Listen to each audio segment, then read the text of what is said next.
গরুর মাংসের এই রেজালাটা জাস্ট দেখুন, কি অসম্ভব সুন্দর আর লোভনীয় মনে হচ্ছে।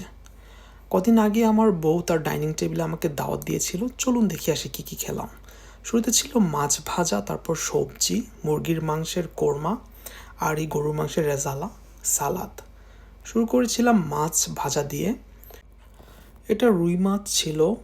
জাপানে সাধারণত আমরা ফ্রোজেন মাছ খেয়ে থাকি, সেজন্য সবসময় মাছের অরিজিনাল টেস্টটা পাওয়া যায় না। তবে ভাগ্যক্রমে এই মাছটার টেস্ট অনেকটা ফ্রেশ মাছের মতোই লেগেছিল। মাছ ভাজা দিয়ে ঝরঝরে এই পোলাওটা মাখিয়ে নিয়ে খেতে কিন্তু দারুণ লাগছিল। স্টার্টার হিসেবে অসাধারণ একটা আইটেম। আর এই সালাদ দিয়ে খেতে তো অসাধারণ লাগে আমার কাছে। তো সালাদ শেষ হয়ে গেল, তাই আবারও অল্প একটু সালাদ নিয়ে নিলাম। তারপর গেলাম সবজিতে। এখানে অনেক বেশ ধরনের সবজি দিয়ে এই পদটা রান্না করা হয়েছে। কি কি দেয়া হয়েছে সেটা আমি এখন বলতে পারবো না, আমার মনেও নেই।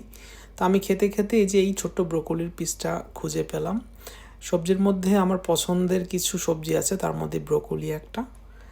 তো এই ব্রোকলিটা দেখেই মনটা ভালো লাগলো। তারপরেই তো ছোট্ট একটা বকচয়ের পিস, এটাও আমার কাছে ভীষণ ভালো লাগে। সবজির পরে শুরু হয়ে গেল মূল আকর্ষণের প্রথম পার্ট, মুরগির মাংসের কোরমা। কি আর বলবো, অনেক দিন পর এত মজার একটা কোরমা খেলাম।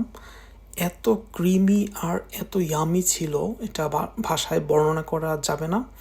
আপনারা শুধু মাংসটা দেখুন, এতটাই ক্রিমি, ধরার আগেই যেন খুলে যাচ্ছিল।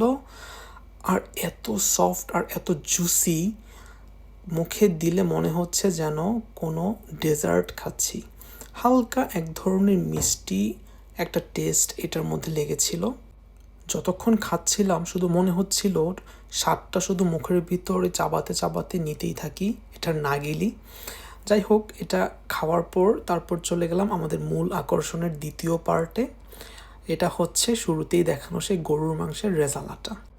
আমার কাছে আসলে এরকম ঘন গ্রেভির মাংসই পছন্দ, যেখানে তেলটা ছেড়ে দেবে আর যে মশলাটা থাকবে সেটাও হবে খুবই স্ট্রং, ফ্লেভারফুল, মশলাদার।